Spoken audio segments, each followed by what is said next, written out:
What's up, everybody? Welcome to Podcast Now. I'm Alex, and in this video, I want to talk about the review scores for Fast 9 or Fast and Furious 9, F9, whatever you want. There's like 5 different ways of saying it. But I want to talk about why the review scores are seemingly so low. Now, granted, I do want to give, I guess, critics this compliment in the way that over time, the review scores have been going up. So it started at like a 33, but it was only based off of, I think, like 4 or 5 critics. And I actually made a video of this on my second channel, and I was saying, like, I don't really understand it because you're not supposed to post reviews yet. And then there was like a second wave and almost a third wave of review scores. Right now, I believe there's around 23-ish critics that have given scores for F9. And I'm sure it'll go higher as the next several weeks go on. I'm actually surprised that it's like a number, but it's not high. Like, it's actually kind of low. Like, they're maybe restricting certain people or whatever. But it's gotten higher. It's not a 33 anymore. Now it's a 65. Okay, but I want to talk about some of the things that critics were saying about it, at least early on,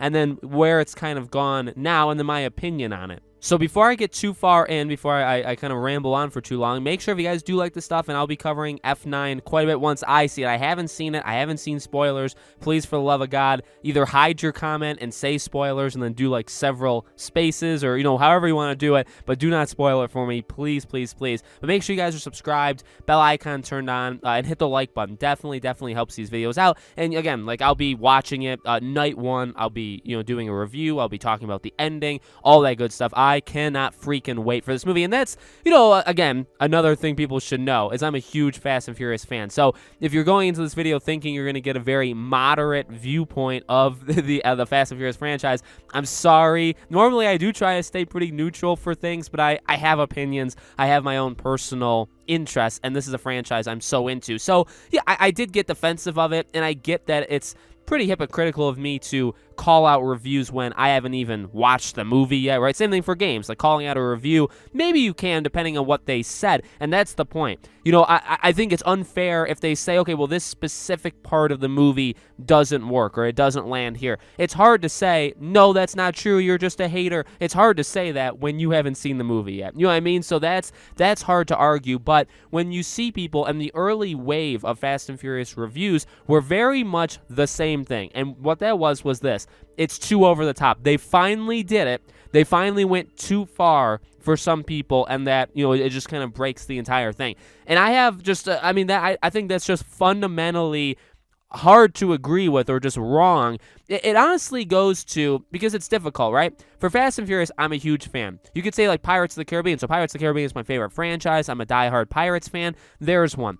But I look at other franchises, even like Transformers. So Transformers had 5 movies, and I believe they're pretty much all garbage. There is some okay parts to some. One is actually pretty good, but for the most part, those movies are, in my opinion, terrible. But I've always wondered, when you review those movies in like a trilogy or a saga or whatever, who should review it? Because so going into, the topic of this video, right? F9. When you're reviewing F9, do you want somebody neutral to the franchise to be reviewing the 9th film, technically 10th because of Hobbs and Shaw, in the franchise? Or do you want somebody that's like been critical of it before but likes it and like enjoys the franchise but is able to pick out the flaws?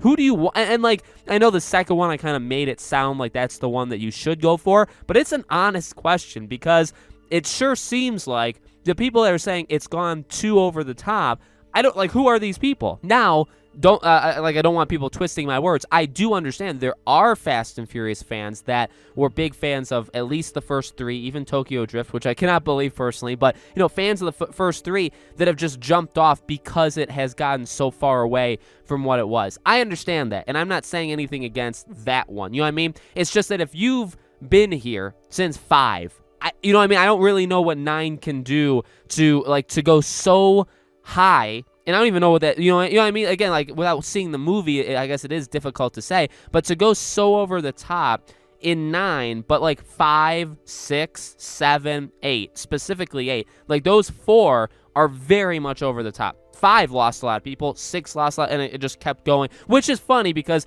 when I say loses a lot, or like lost a lot of people, it lost a lot of, I would say, original fans. It did not lose people in general, like numbers of people, because these movies continue to do better each time. So that's also tough to say. Same thing for, like, when you say something for Transformers or like Pirates. When you review Pirates 5, I actually like Pirates 5, but you would have people that go into that movie that have never seen a Pirates movie before, and maybe that's fair because there are going to be people that see F9 and it's their first Fast and Furious film. There's no doubt about it. That's going to happen. So maybe you do want somebody who's never watched these movies before to review it. But I don't know. What I've noticed, though, I guess the happy ending to the story is that since then, again, all the early ones were pretty much saying there is some good here, but it's buried amongst just a lot of over-the-topness that just gets in its own way, which you could argue the other movies have done, and I'm completely fine with it. And I honestly don't, again, I haven't seen F9, but I can say for, like, the other ones, I don't feel like that's true.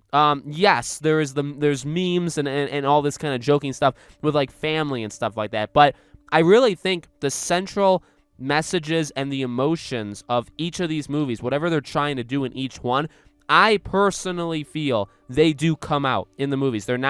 They are buried because the set piece and all that stuff is, I guess, why you probably go see these movies. But the other stuff is there. In my opinion, the best parts of, like, 7 are not, I mean, yes, the big time action sequences and the comedy that's kind of interwoven in there, they are really good. But some of my favorite scenes is even that last conversation, the phone call that Brian and Mia had. I love that scene to death. I think it's amazing.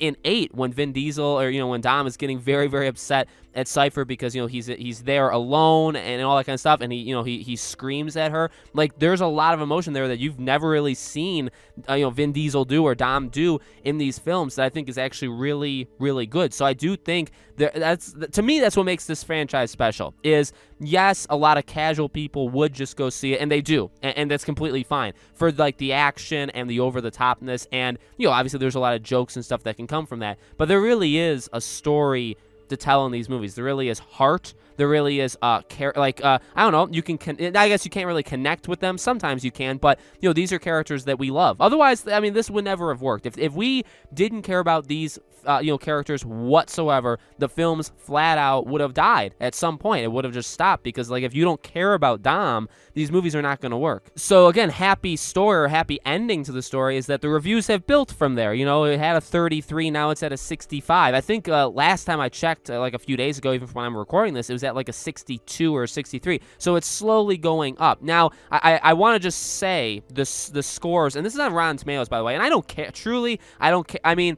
I guess I do care. It's just I don't go by review scores, right? I guess I care what they say, but I don't go by it with my decision making. F9, again, right now has a 65. F8, or Fate of the Furious, 67. 7 was actually the highest one, which I cannot believe, 82. I thought 7 was actually very messy, although it did have some really amazing, maybe some of the better moments of the entire franchise. But again, 82 for critics.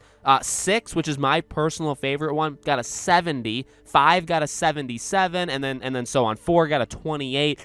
Tokyo Drift got 37. 1 got a 53. I think the second one got somewhere in the 30s as well. So they've been all over the place. But again, if you go back just starting at 5, 77, 70, 82, 67, 65. So the last two seemingly have been weaker than the other ones. I actually think 8 is better than 7, and I actually prefer 8 over 5 as well. That's just my personal opinion. 6 is always going to be my favorite, I think, unless something changes. But, it's I'm happy they're getting higher. I have seen more sites and more critics.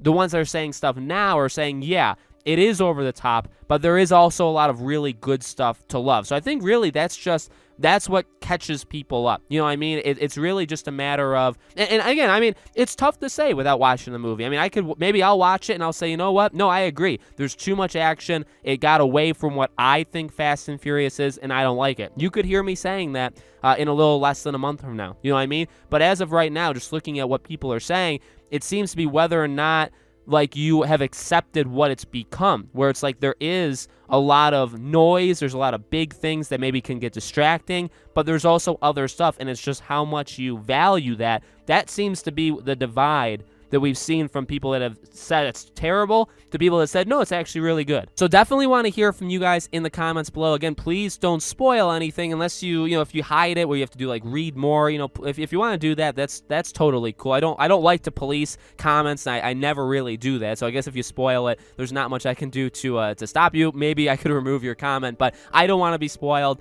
People that live in the US and stuff, obviously we haven't seen the movie yet. So let me know what you guys think in the comments. Make sure you guys are subscribed, bell icon, all that good stuff. There will be many, many more Fast and Furious videos coming throughout June, and then obviously when I see the movie, it's going to be crazy, okay? Thank you for watching, guys, and I'll see you all on the next video.